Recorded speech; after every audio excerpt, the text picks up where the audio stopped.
Facciamo una cipolla con un po' di olio.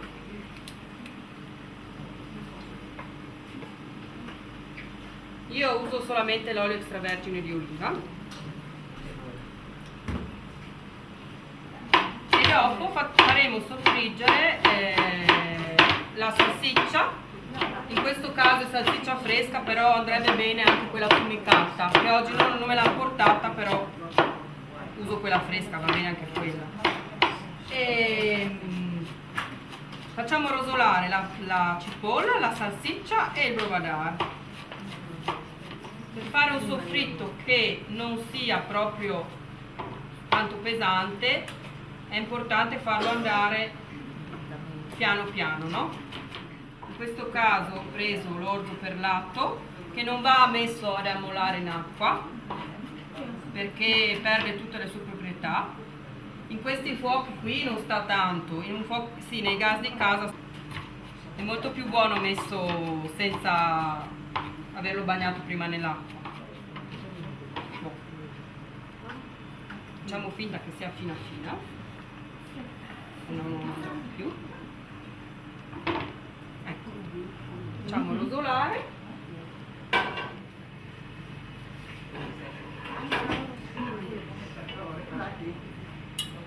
Intanto io ho fatto precedentemente un brodo, in questo caso l'ho fatto di carne, ma si può fare anche di verdura.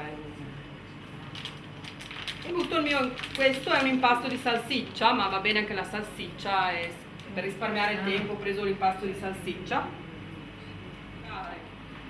Qui l'ho fatto abbondante perché siamo in tanti, ma per 6 persone mettiamo 3 salsicce, una piccola cipolla, 3 cucchiai di brovadar, ecco. La maggioranza salsiccia. Meglio, sì, perché è forte il brovadar, ho visto che non serve tantissimo, se no rischia di prevalere. Si può tritare col coltello, si può sbriciolare a mano. Sì. Se no, un'altra variante potrebbe essere con i fagioli e la salsiccia al brovadar, ma siccome avevamo già i fagioli lì, ho detto bene non mettere fagioli dappertutto.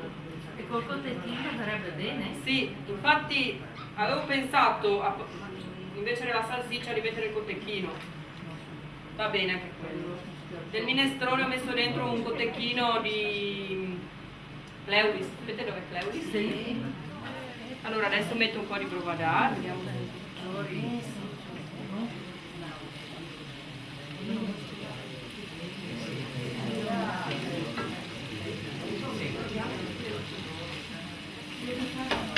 Ma mettiamo ancora un po'.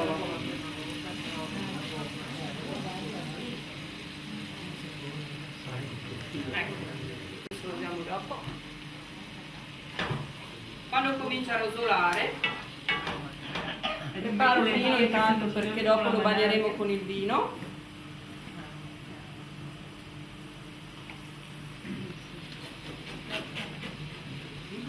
Ecco, intanto mettiamo l'orzo.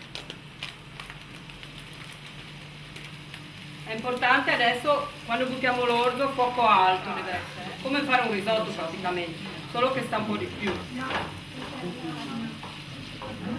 Anche qui a occhio, buttiamo il vino bianco, mettiamo il vino bianco solo quando inizia a cantare, no? Si dice in gergo, cioè quando fa questo rumorino. Altrimenti se buttiamo il vino troppo presto non si tosta bene. A un certo punto si sentirà proprio, come si dice, accise. Ecco, volevo dirlo ma non mi veniva in italiano. Volevo proprio dire così. Questa variante è furlante. Sì. Poi questo brodo è già salato.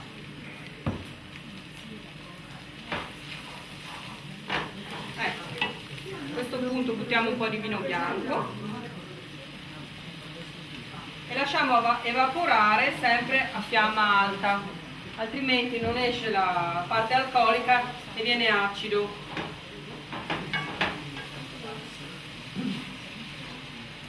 Sappiamo che è evaporato quando lo annusiamo e sentiamo che non c'è più odore di alcol, allora è ora di mettere il brodo.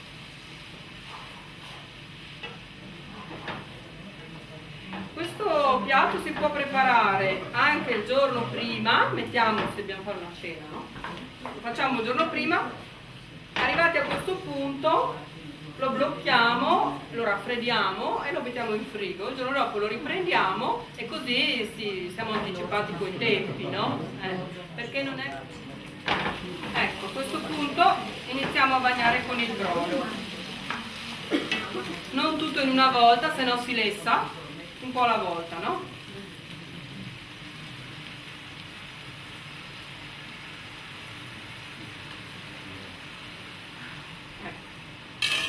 E così si va avanti fino a cottura.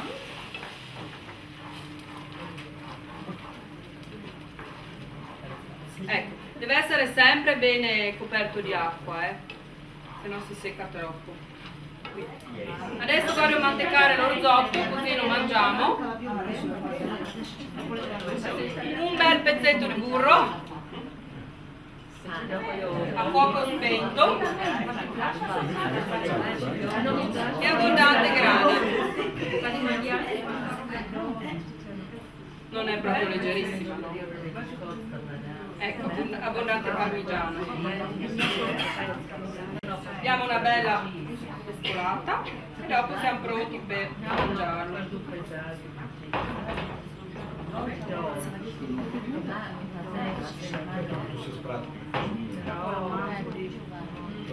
Vado per provare, non si sentirebbe neanche, quindi non serve. Per fare un po' di decorazione.